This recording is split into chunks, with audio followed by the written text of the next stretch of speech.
Good evening. My name is Marita Appling.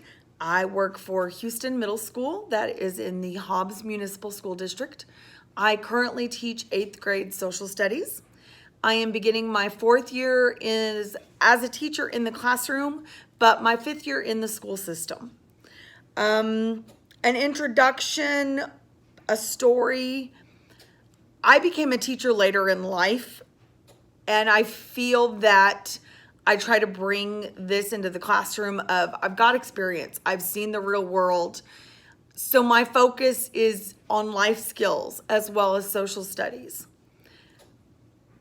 The thing that keeps me going is I've had several students come to me and tell me, you know what, Miss, the fact that you're real with me keeps me going.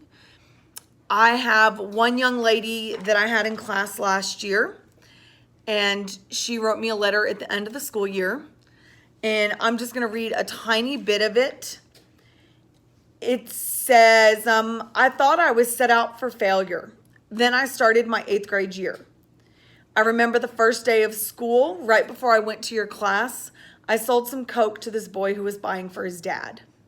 This was the life I swore I would never quit. I went to your class like 2 minutes after that, and you started talking, and you shared with us what the outside was like. You were a teacher who loved history and not the mean lunch lady from 7th grade. But it was the morning that I got in trouble that decided to change my schedule. I needed my teacher's signature. I don't know if you remember, but I walked in your room before school and asked you to sign it. You just looked at me and smiled. You told me to take a seat. You asked how I was and what the cuts were on my arms, which was crazy because I was wearing long sleeves, and I thought, how do you know? You told me to pull my sleeve up, and I did. We talked, and you opened up to me about you, and for the first time ever, I opened up about me to a woman I barely knew. From that day on, you were what kept me going on my bad days. You were the reason I was going to walk across that stage someday with a diploma. And you're the reason I got accepted to an early med program at Oklahoma State this summer. Thank you for being one of my best friends and for being a teacher I never knew I needed. I carry that with me every day to remind me why I chose this profession. There are students out there that aren't reachable by everyone, and we can't give up on them.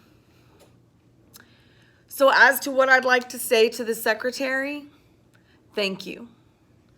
Thank you for recognizing that the students in New Mexico can do it. They can reach high expectations if those expectations are set for them. Thank you for listening to the teachers that we need change. And thank you for not letting our students fall in the cracks.